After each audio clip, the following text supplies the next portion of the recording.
Today on We Need to Talk, we're back with Jere from FilmSimps to talk about category theory. Was Plato right? Was Aristotle right? Who knows? We need to talk.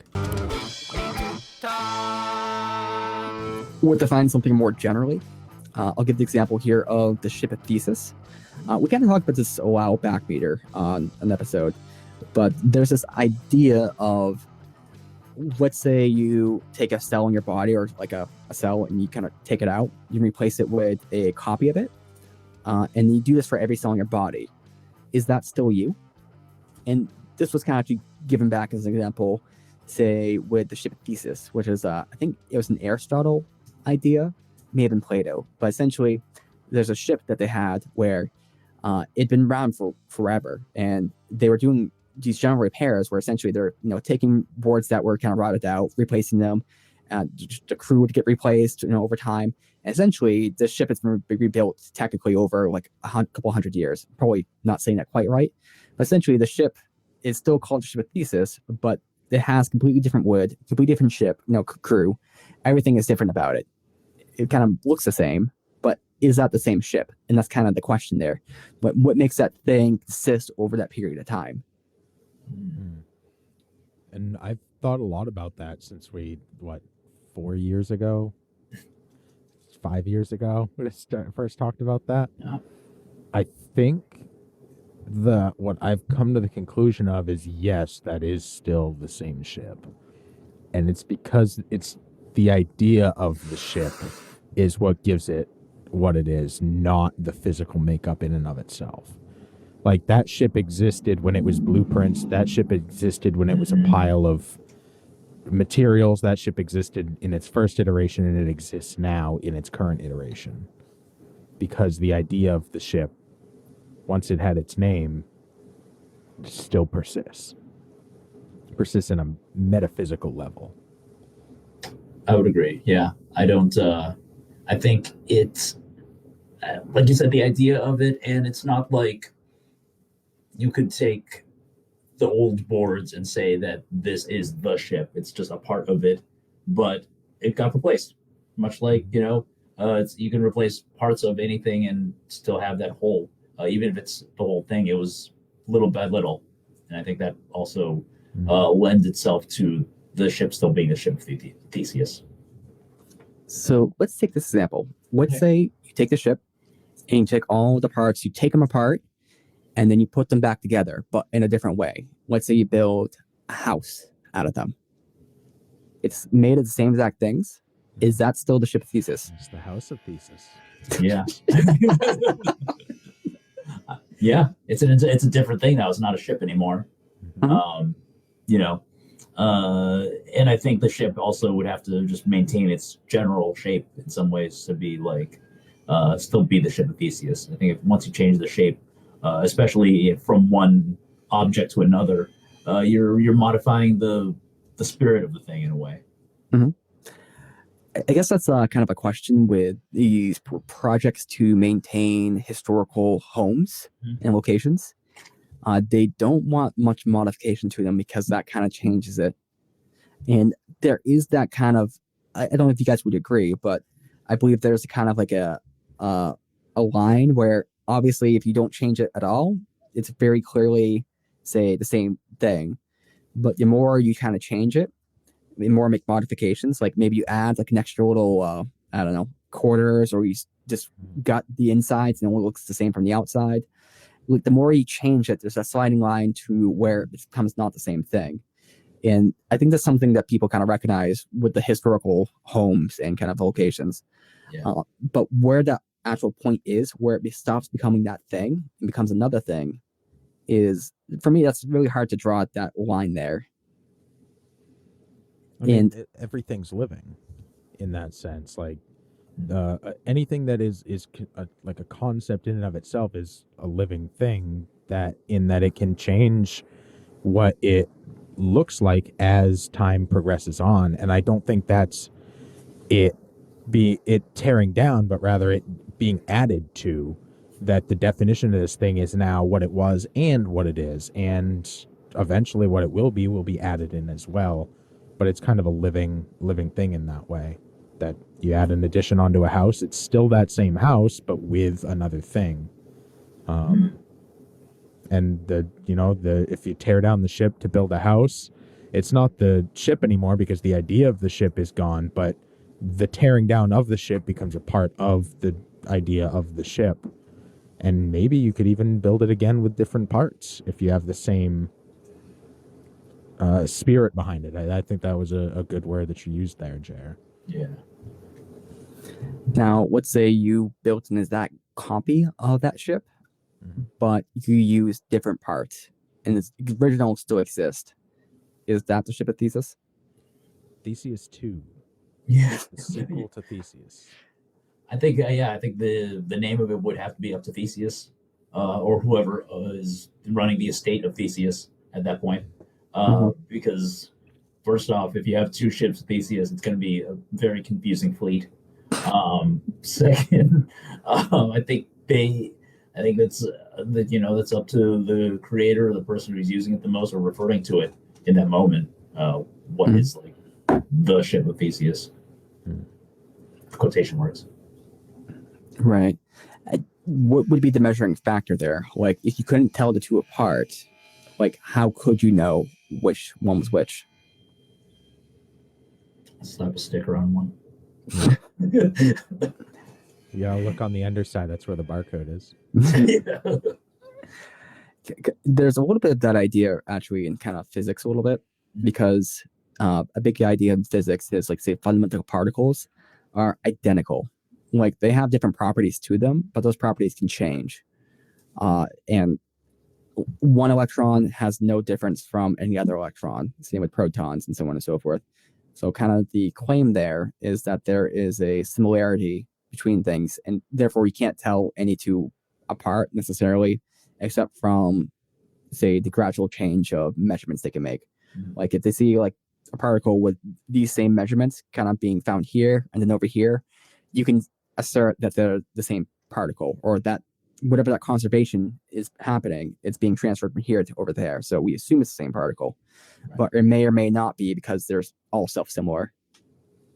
Yeah. So just a little bit of weird world sort of thing there. You can also get that in programming, because in programming you can create exact copies of something, and those things, like which one's the original, which one's not. Like, it's impossible to kind of really decide. Right. I think another. Like if you mix them all up. What do you mean exactly? Because otherwise you could just go by like the date they were created, and the first one is still the first one. You're saying if you put them all next to each other and don't know which one is which, someone else lines them up in a random order, you wouldn't be able to be like, oh, that's the one. Yeah. And then there's nothing necessarily identifying about it being the first, unless there's a tag of date on there. So they're all self-similar. I think the first exists outside of like the physical form. Like, we know it exists somewhere in the physical form, right? Which one it is, I might not be able to tell you, but the idea of the first one existing does still exist. So in that way, you may not be able to tell which one it is, but there is one. I think being able to tell which one it is irrelevant to the very idea of the thing in and of itself. We do place a lot of value in that sort of stuff too. The mental aspects. Like, two real quick are, if somebody was a serial killer and they have a really nice shirt for sale, it was like hot, and then they're selling their belongings and they have a really nice shirt, would you buy that shirt and wear it? No. Probably not. Why not? I feel like first off, I don't want to give money to a serial killer. Second, it would have to be a very good shirt. Well, let's say the money's going to the family of the victims. Was that a shirt that the serial killer wore, or one that just has their picture on it? This is one that they owned, probably wore, but it's in perfect condition. And this is a shirt that you would wear normally. Is that a very good deal too? Is just directly PayPaling the family the money an option? No, this is a shirt that you looked at and you're like, oh man, this is a nice shirt. Oh yeah, this is going this is from a serial killer, but the proceeds are going to the family. I guess I would buy it. You would? Yeah. Okay. I think I would buy it, but I would also sell it. Like turn around, sell on eBay or whatever. Meter? Nah, man, I don't want that juju. Fuck that noise. What about it is making you say no? Is it just like the ethereal kind of conceptual aspect to it? Yeah, man, there's bad energy in that shit. So I personally would say no as well, but there's not a logical reason for it. And that's kind of the original aspect, because if you're to line that shirt up, like say you're interested in that shirt, and then there's like, you're looking to buy a shirt, and there's 5 other shirts that weren't from that same person, all of the clearly identical. If you're told one of these is from the serial killer, you're probably not going to want to buy that one unless you have some sort of like, I don't know, you find it cool or whatever to some aspect about it. But usually we're kind of just like, let's stay away from this. Yeah. So that's kind of an instance of, say, originality or source that matters, even if the identifying features aren't inherent to the thing itself. Well, I think the issue for me there is that there's the mental aspect of it that is attached to that thing. Even if that thing doesn't physically hold a trait, it does in the sense that I know it's there, and when I'm wearing it, when I'm looking at it, whatever, that the idea of that terrible thing is perpetuating, and I don't want to perpetuate something that has that negative connotation. Yeah. I guess that's why my answer for it was also that I would buy it because it would be for a good cause, but I don't know if I would do much with it. Like physical objects, like in my possession, it would probably, wind up in the trash or being sold or whatever. But yeah, I agree with you. There's like a, even if it's an identical thing, it's kind of a weird thing to invite into your space, like into your mental space in a way. The counter example to that as well is, so there's been many instances of guitars selling their guitars, like very famous ones. So for instance, Eddie Van Halen had his signature guitar and had a very distinctive look to it. And there's been many replicas of that guitar. And I believe the actual guitar itself is actually sold at auction. But the replicas, even if they're like almost exact copies, are never going to sell for the same price or even close to it. Probably going to sell for a very modest price.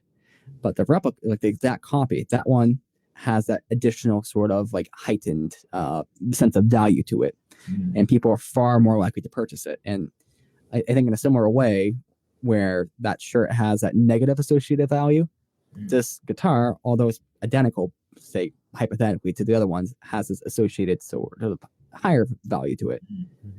Kind of the OG. Yeah. Absolutely. Yeah, I have a copy of the Bible. There's millions of copies of it, but the one I have was my late grandfather's. So like that has a sentimental value to it that I want to perpetuate, and probably holds value to a very, very select group of people, those who knew my grandfather. And those levels of sentimental value are different depending on who that is to the people who do have that sentimental value, which is super interesting in general. But I think that just is value in general changes depending on context. Yeah. Just like definitions, just like penguins. If I was able to get a hold of my grandfather's penguin, like that would mean a lot to me. You only had one penguin? Yeah, just the one. It's a little strange. I think you'd have more than one. You'd think. You'd think, but I mean, once they've had their kids, they're fine. They're good. They're not like the most social animals. And if I recall, he was buried with it, right? So, yeah. Which was weird because they were still alive. Yeah, well, my grandfather, I mean. Let's go back to that dark comedy topic. Yeah. One aspect I've been kind of interested with the Ship of Theseaus idea is that with organizations, because I've thought about this, and like I don't want to like say necessarily defend organizations in any sort of way, but so there's this idea where what is an organization? An organization is a couple things. Let's say a company, a corporation, or let's just say a standard company. So there's number one, the assets that make it up, say buildings, technology, whatever they have. But more so, it's kind of the people that make up that organization. Let's say over a number of years, the company's turned in a way where there's nobody who worked in that company before. So let's say over 20 years, everyone that worked at that point is no longer working there. It's all new people. Is that the same organization? And let's say, getting a little bit more crazy here, if that organization in the past did something bad, say 20 years ago, and now they're completely different people, should that organization be treated the same as far as accountability goes? So kind of two questions there. Yes and no. Whew, that's a great answer right there. Yeah. How do you explain that, Meter? The idea of the original company still exists. If the idea of the company, the spirit of the company in its original formation or organization or whatever still exists and is perpetuating, then that company still exists in its original form. Even with all new players, if they all have the same vision, the same mission, and it's actually being followed, then it still exists. If that has changed in some way, then the old one exists in idea, and the new one exists as a shift from the original, and the new thing has the original as a part of it, but is not the original in and of itself. It's a new thing all its own. It's that shift of progression over time, and something can change, and the old thing still exists, but now a new thing exists that has the old thing as a part of it. Yeah. Being built on the ruins, if you will. I guess in a sort of way, like even if the people didn't change, if the company, say, end result, or same, like the company was like almost indistinguishable besides the people that were actually working in it from like, being the same exact people or being different people, it's the same company in that sort of way. So I guess whether they continue in a direction or are, say, expected to sort of change there. What do you say, Jere?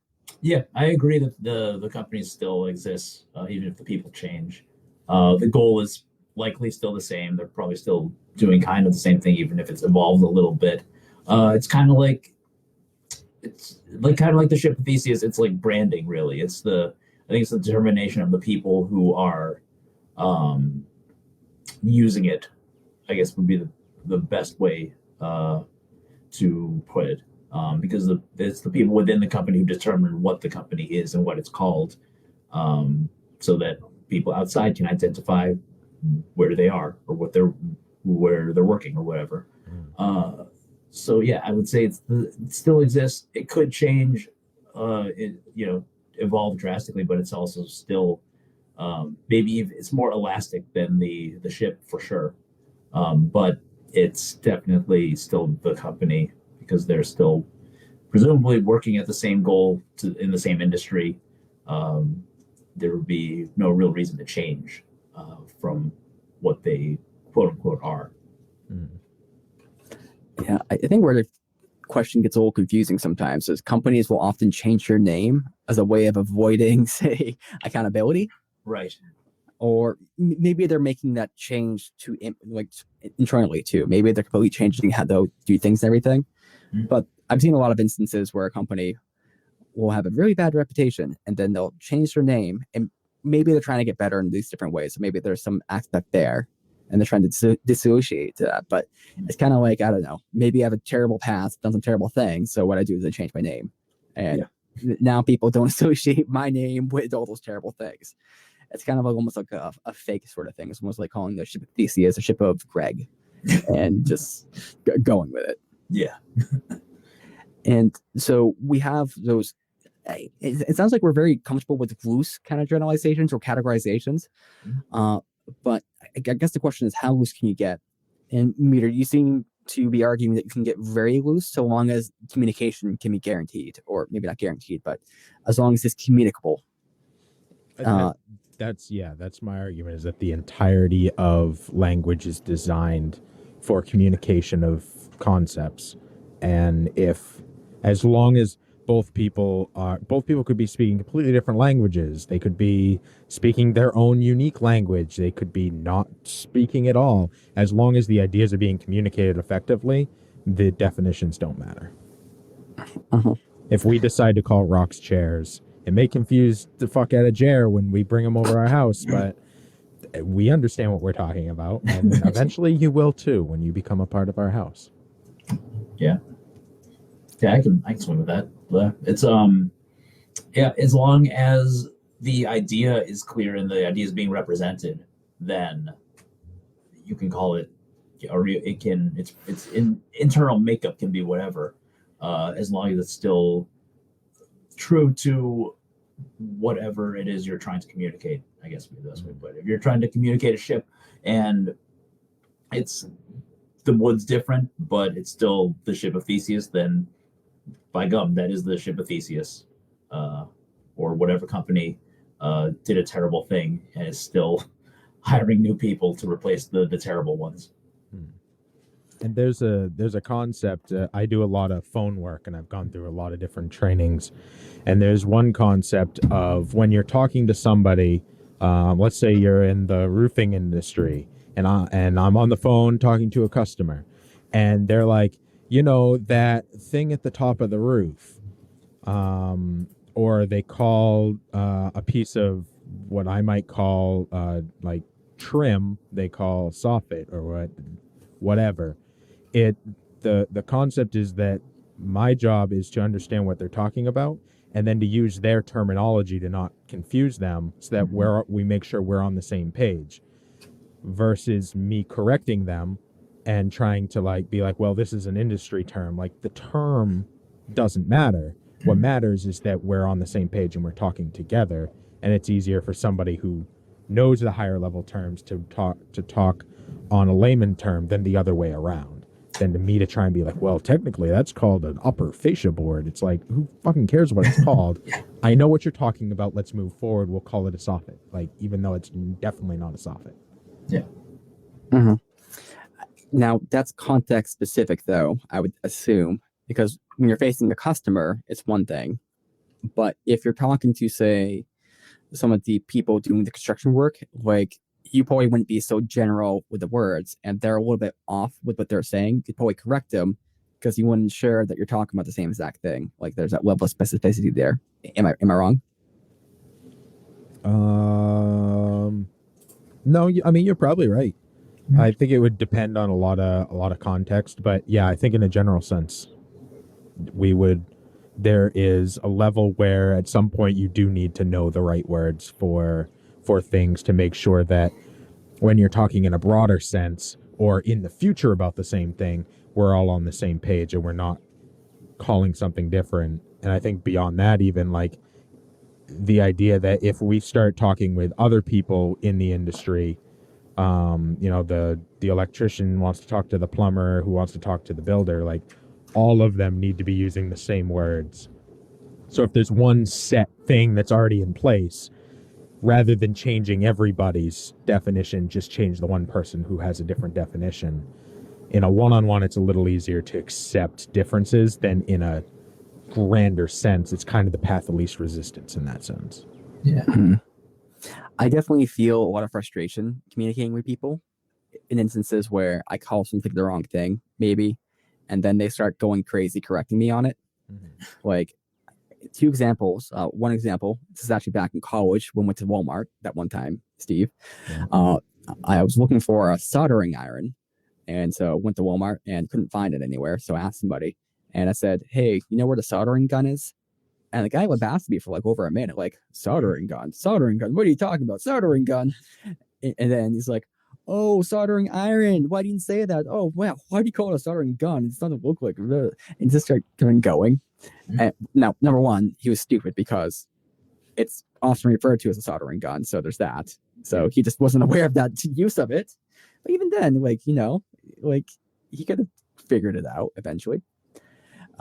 I guess my other sense of that where I get really annoyed is there's so many different types of pasta, and I'm probably people are going to be offended with that. I'm just oh, hey, look at this pasta right here. And that's linguine. Sorry, what? that's not pasta, that's linguine, or that's fettuccine. And it's like, but I don't know what the differences are. I don't care. Like this is like a, I don't know, a flour and egg based product that it's got all this pasta stuff.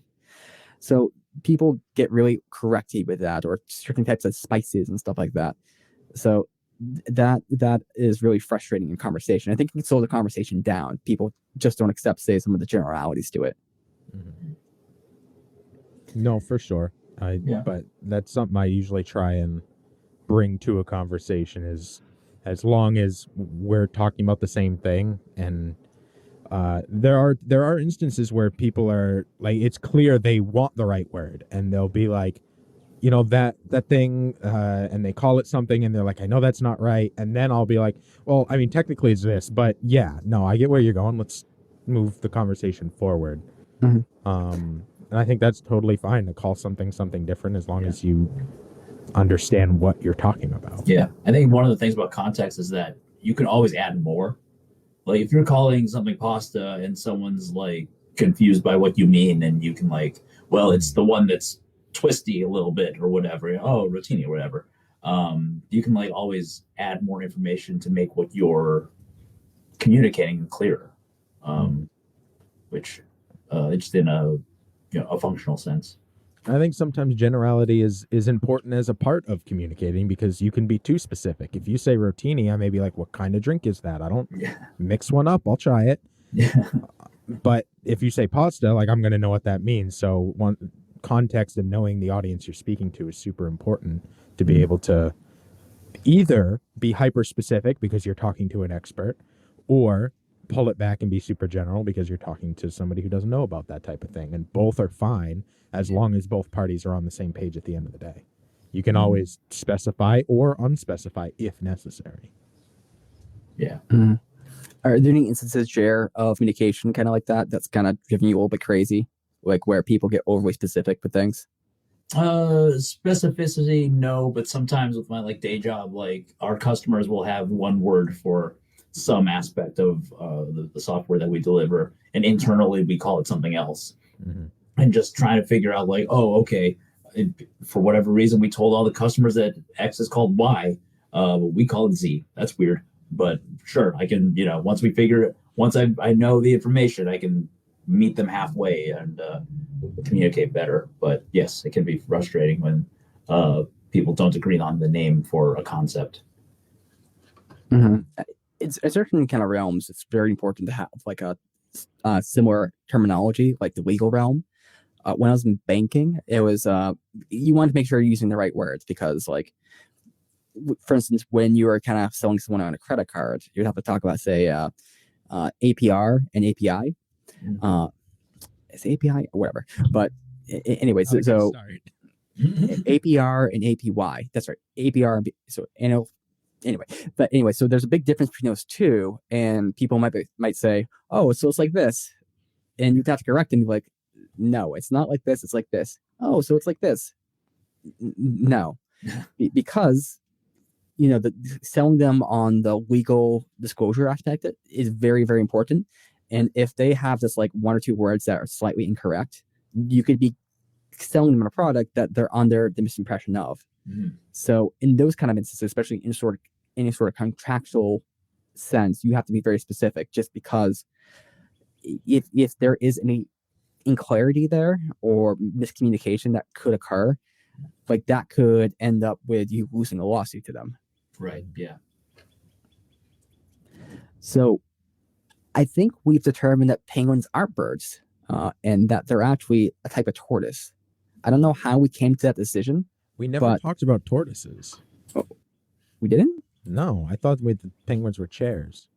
Oh, wait, shit, you're right. Penguins are chairs? Yeah. What kind of chairs, though? Tortoises are also chairs. It's the round body thing.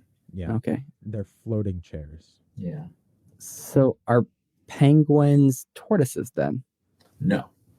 No. Not all penguins are tortoises, but all tortoises are penguins. Yeah. Okay. And then how does the chair relate to this? All are chairs. So there's like a general unifying set. They're all part of the chair kingdom. Yeah. A chair kingdom. Mm-hmm. that would feel like a great like amusement park. Like I can imagine all the different rides you go on to.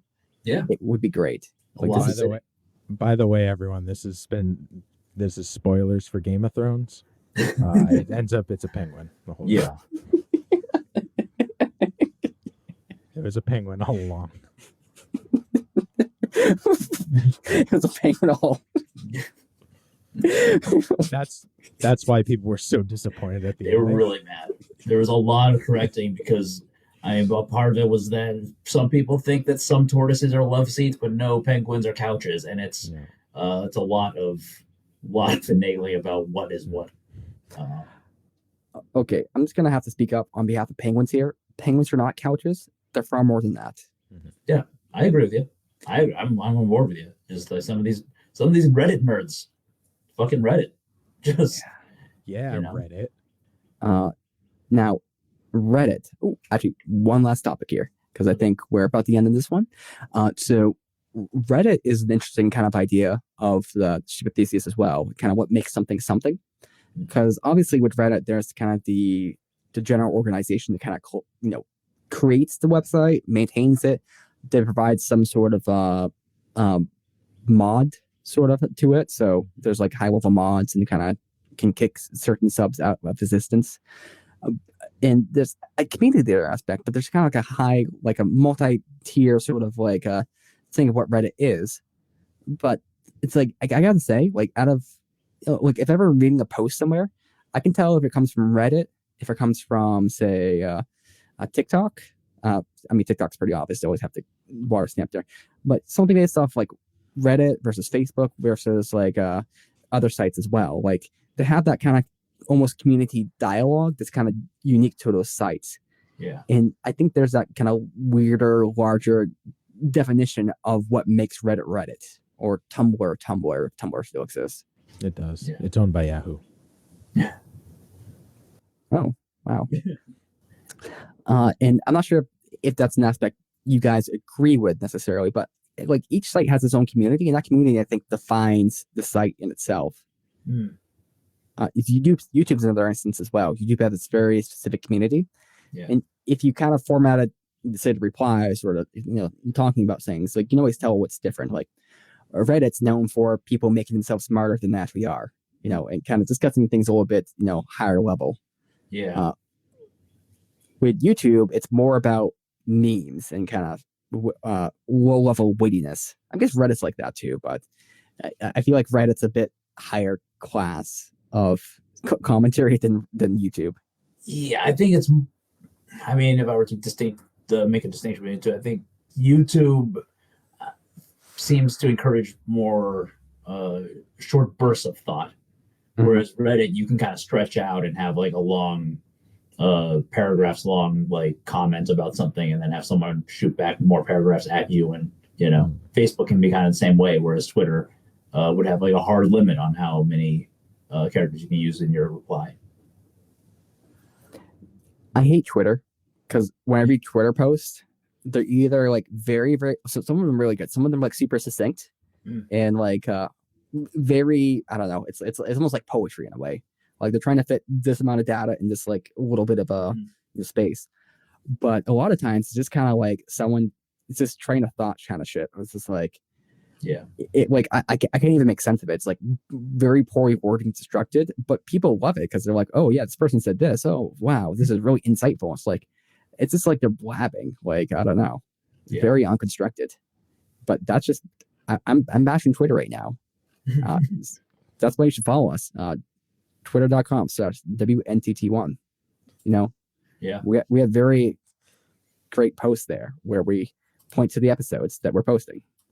Yes. Pretty much it. Yeah. Where would they find you, Jere? They would find me on you can find me on Twitter or Letterboxd, the movie review social media. I'm swing dingling on both of them. And you can find me of course the FilmSimps at twitch.tv/FilmSimps every Wednesday at 6. Wonderful. Is any of your stand-up or your comedy on somewhere that people could find it online, or should they seek you out in person at at shows coming up? I would say keep an eye on my Twitter. Like I said, I'm building my stuff up from zero, so I don't think that if I'm not going to even check if any stand up videos still exist of me. I probably hid them all when I quit, but I don't think they would be representative of what I'm doing now, if they're up there. So yeah. And if people want to cancel you, where should they do that? Oh, Twitter easily. It's happened. It's happened already a couple times, and I just keep bouncing back. Well, thank you so much for coming on. We'll put links in the description as well. Make it super easy, one click, and you're checking Jere out and going to his stuff. Yeah, thank you very much, guys. Thanks for having me out. This has been a blast. I could not agree more. Nate, what's your favorite type of penguin?